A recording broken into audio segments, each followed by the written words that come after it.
интонирање на точна химна, но со погрешно знаме на јарболот, латвиско, денеска со официјални почести во владата беше пречекан премиерот на Австрија Себастијан Курц. Сепак тоа не го збуни Курц да испрати јасна порака дека Австрија и Европската унија очекуваат позитивен исход од референдумот зимето и го поздрави компромисот постигнат со Грција. Би сакал граѓаните на Македонија да ги поканам да учествуваат на овој референдум и пред се да се изјаснат за решавање на спорот со името и за европска перспектива. Секако тоа е одлука на секој поединец и не е моја да ја направам одлуката за некој друг, но како пријател на Македонија и активна членка на ЕУ сметаме дека би било многу позитивно ако има големо учество и позитивен исход на референдумот.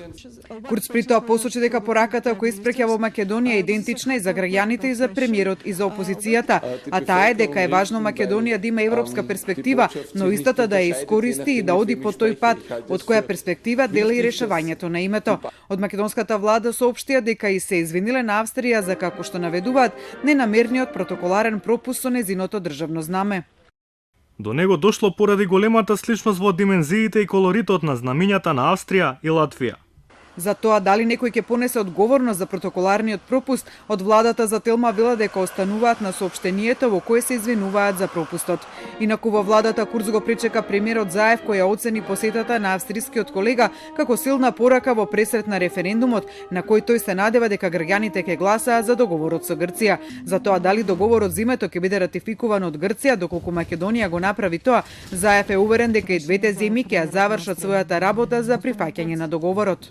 Верувам на премиерот Алексис Ципрас и министерот Никос Коцијас дека навистина парламентот после процесот во Македонија и во Република Грција ќе гласа и имам причина да верувам заради тоа што сум убеден дека огромно мнозинство од граѓаните на Грција верува дека ова е добра работа и за Грција, добра е за регионот, добра е за целата Европска унија.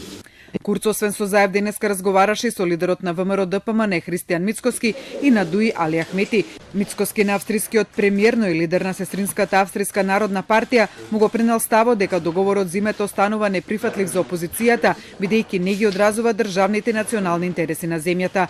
На средбата пак со Ахмети Курц ја истакнал големата поддршка на Австрија за евроатлантската интеграција на земјава, но и за потребата од понатамошни реформи.